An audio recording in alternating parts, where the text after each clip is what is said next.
Quench, I need information.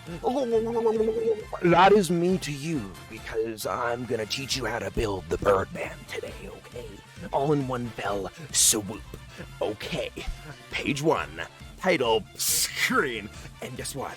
It's only 15 pages long, so not even 100. Introduction. You are going to build 4 of the 6 items in every single game. It's so simple. You are always going to build your tier 2 boots. You are always going to build your support item. You are always going to build your mythic item. You're always going to build Watchful Wardstone as your last 6th item, which leaves you with 2 flex items that you build 4th and 5th leading up to Watchful Wardstone. Within that, there is some slight variance, which let's go over right now. Support item, obviously you will get Relic Shield or you will get Spell Thieves. Generally, you just always go for Relic Shield. It's probably the better option. Spell Thieves does have some purpose in some very niche enchanter builds, or in a niche scenario where there's like an abusable enemy melee champ, you want to just whack a ton for free money, or if you want to roam. But generally, Relic Shield is the better of the 2 options. It helps branch the enchanter build and the tank build very nicely. It works in both.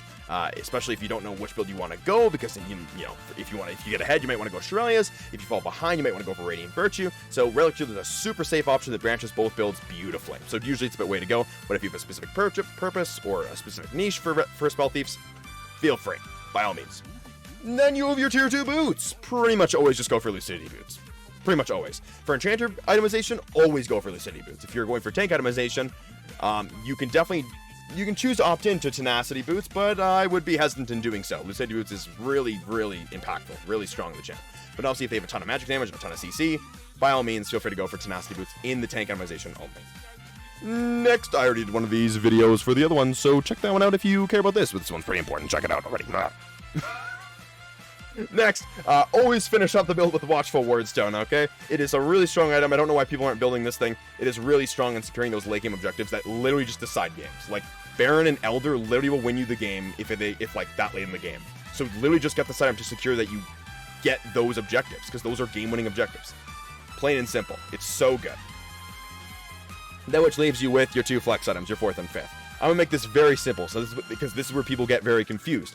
These are all your good items on the left, and on the right here, we have all of the yucky, ooey, poopy items. Don't buy those. Ew, they stinky. Don't buy them. They're bad. They're not good. Anything that you don't see in the left list, even if it's not in the poopy stinker items here on the right, also generally just don't purchase them. They tend to not be good options for one reason or another. But because I don't want this to be another 100-page PowerPoint, I'm not going to talk about every single one. I'm just going to talk about the really good ones and the mighty stinkers, okay? So let's just get started and let's make this nice and quick for the explanations. Redemption, generally just a very solid item all around on Rakan. You tend to jump on clumps of enemies or group them up yourself.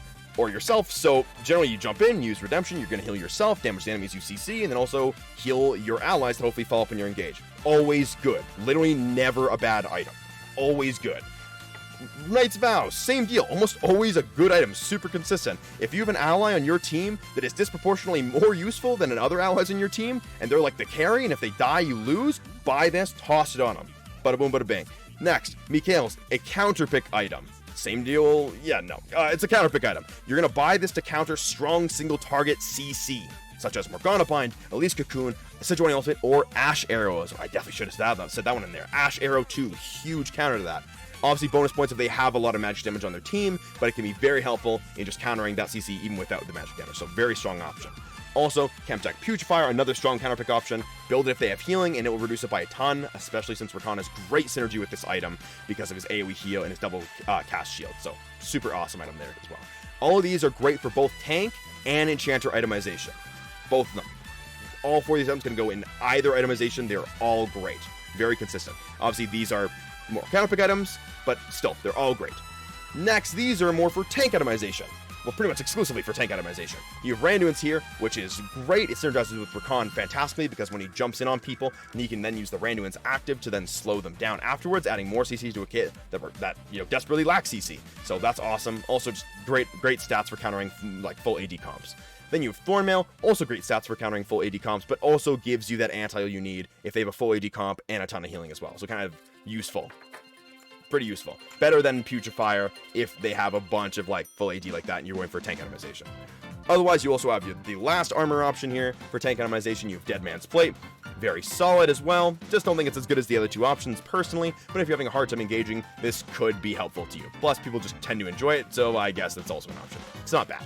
Then you also move on to the Magic Resist tank itemization. Here you have Chem Tank, probably the most consistently best option because it just synergizes so beautifully with your engage. You pop the ult, you pop Chem Tank, and you just rush people down. It's super duper quick, so that's just awesome. Great stats, great active, great synergy. Next, we move on to Abyssal Mask. Pretty niche, but when it works, it's quite effective. Generally, you want to purchase this if they have majority magic damage comp, majority AP, and your team also has a good chunk of magic damage yourself, so you can increase your teammates' damage while also reducing their damage by a good chunk. Then you also have Force of Nature, which, like, very, very strong. I did say that Chem Tank was probably the best option, but frankly, if this is applicable, this is definitely a little bit stronger than Chem Tank is. So if they have a lot of magic damage, like majority magic damage, and also a ton of CC, definitely get this this item. It's really strong in the right scenario.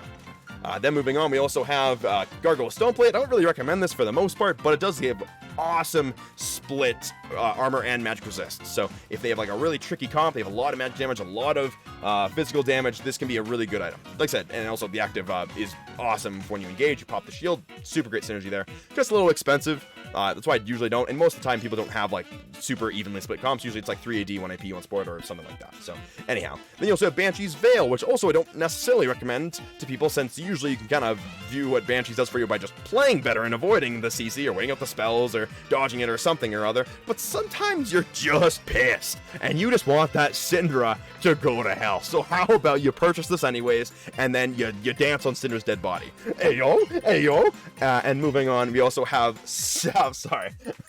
we also have Staff of Flowing Water. Only buy this if you're running Radiant Virtue. It's fantastic synergy with Radiant Virtue, since you stack ability haste from Radiant Virtue, you stack ability haste from Staff of Flowing Water, and your team is just get a ton of ability haste for a lot of spamming spells. Really impactful in that specific combo.